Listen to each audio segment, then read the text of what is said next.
Hello everyone, Assalamu Walaikum. How are you all? I hope you are well. Welcome back to my channel in this new video.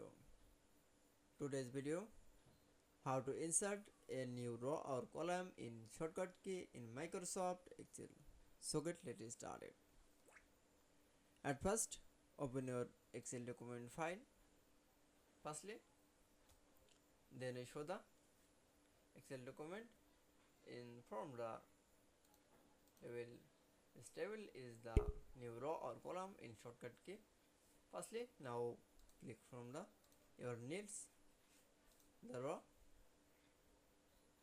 Now for click, then keyboard press from the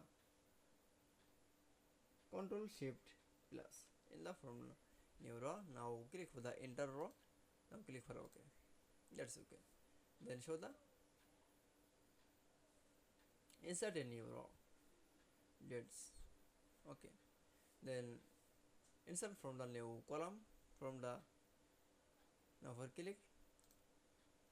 Now keyboard press from the Control Shift plus. Now click for the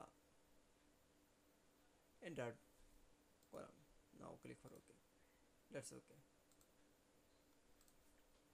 Then show the insert a new row or column in Microsoft Excel in shortcut key. I hope to enjoy the video. Please like, comment, share and subscribe my channel. Thanks for watching my video.